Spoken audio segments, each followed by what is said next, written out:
안녕하세요. 청담류 성형외과 피부과의 최수호 원장. 김선희 이사입니다. 원장님, 요 세 가지 사진 말이에요. 아니, 우리 환자분들도 몸에 생겼는데 이게 뭘까요? 찾아오시는 일이 많더라고요. 아무래도 저는 전문이니까 이거 틀리면 상당히 큰 문제이긴 할 것 같아요.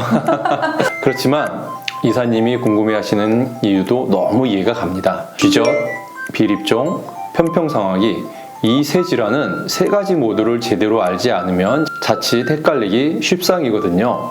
사진들을 이렇게 멀리서 보면 다 거기서 거기인 것 같고 하잖아요. 맞아요. 그런데 다른 것들은 몰라도 이 편평사마귀는 전염이 된다고 해서 빨리 치료해야 된다고 들었거든요. 우리 시청자분들이 잘 알아서 대처하실 수 있도록 세 가지를 구분하는 법 좀 알려주세요, 원장님.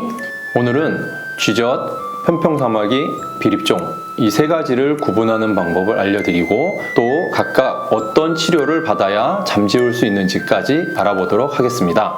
자, 바로 시작합니다. 우선 짜잔! 이것부터 시작할까요? 얘는 좀 알아차리기 쉬운 것 같은데 색이 유독 하얀 것 같은데요. 첫 번째는 바로 비립종이네요. 이사님이 말씀해 주신 것처럼 비립종은 하얀색 혹은 노란색을 띠고 있습니다. 이 비립종은 피지와 노폐물이 뭉쳐서 생긴 각질이 피부 표면 안에 자리 잡으면서 생기는 현상인데요. 그렇기 때문에 육안으로 봤을 때 밝은 노란색이나 흰색으로 보이게 되는 겁니다. 사진을 보시면 살짝 속눈썹이 같이 찍힌 것을 보실 수 있을 겁니다. 이거는 눈가를 확대해서 찍은 사진이군요. 네, 맞습니다. 이것도 비립종의 특징 중에 하나예요. 눈 주변에 주로 생기는 거죠. 이 비립종은 전염도 안 되고 만지거나 어디에 스쳤을 때 통증도 없습니다. 하지만 눈에 잘 띄는 눈가에 생기기 때문에 비립종이 생긴 분들은 굉장히 스트레스를 받곤 하세요. 정말 그럴 것 같아요. 얼굴에서 시선이 가장 많이 가는 곳이 바로 눈이잖아요. 그런데 이 비립종은 왜 생기는 건가요? 비립종이 생기는 이유는 아주 다양합니다. 자연적으로 생기는 경우도 있고 세안이 안 된 채로 피부에 남아있는 화장품이 원인이 되기도 하고요. 간혹 스테로이드 도포 이후에 생기는 경우도 있어요. 이유들은 별거 없는데 치료법도 별거 없었으면 좋겠어요. 제발. 다행히도 치료법도 아주 쉽습니다.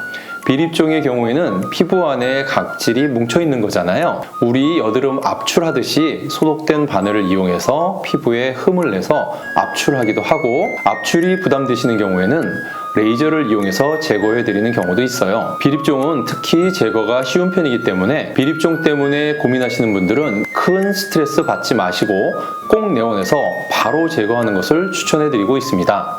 너무 좋네요. 피부 관리한다 생각하고 가볍게 제거하러 오셔도 좋을 것 같아요. 그럼 두 번째 두 가지 녀석들은 조금 헷갈린데요.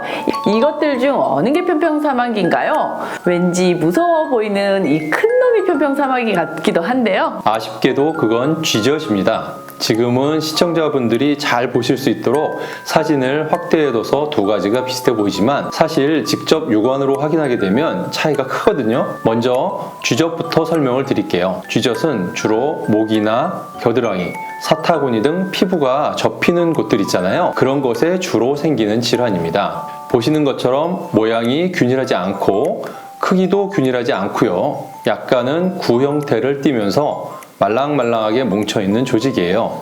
짙은 색을 띠고 있는 게 특징이죠.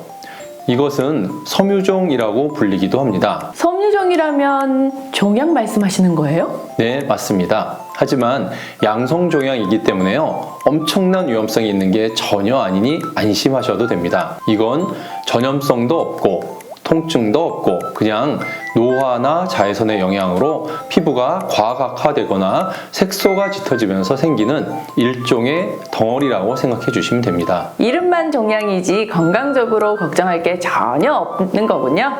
네, 맞아요. 안심하셔도 됩니다. 하지만 미용적으로 보기 좋지 않으니 제거를 해야 하잖아요. 이 쥐젖의 경우에는 피부와 쥐젖 사이에 결체 조직이라는 게 있어요. 이것을 깔끔하게 제거해야 재발하거나 흉이 남지 않기 때문에 레이저로 잘 끊어내는 것이 중요합니다. 우리 병원에서는 CO2 레이저를 사용하고 있는데요. 이 CO2 레이저는 주변 피부 조직의 손상은 최소화하면서 술자가 원하는 깊이로 원하는 구역만 섬세하게 깎아낼 수 있는 장비이기 때문에 기술적으로도 미용적으로도 탁월하다고 볼 수 있습니다. 쥐젖의 경우에는 사람마다 또 이 쥐젖마다 크기나 모양 등이 다양하기 때문에 흉터를 생각해서라도 빠르게 숙련된 전문의를 찾아가는 것을 추천드립니다. 이제 마지막 전염이 된다는 편편사마귀네요. 맞습니다. 사실 편평사마귀가 건강에 문제가 되거나 심각한 질환을 생기게 한다거나 하지는 않아요. 하지만 끊임없이 재발할 수 있고 전염이 된다는 점이 가장 큰 무서움입니다.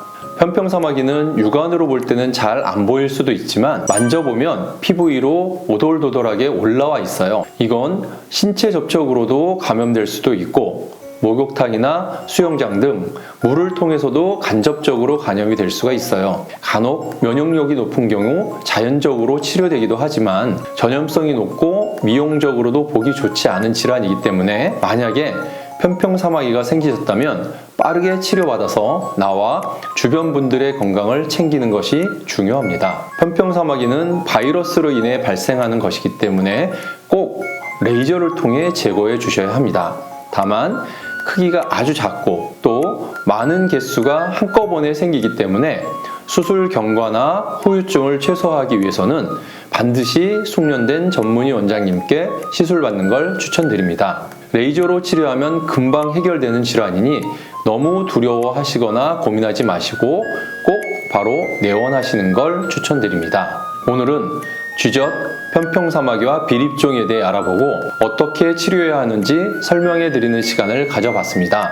오늘 내용이 여러분께 도움이 되셨길 바라며 지금까지 청담류 성형외과 피부과의 전문의 최수호 원장 김선희 이사였습니다. 이 영상이 도움이 되셨다면 좋아요, 구독 꾹 눌러주세요.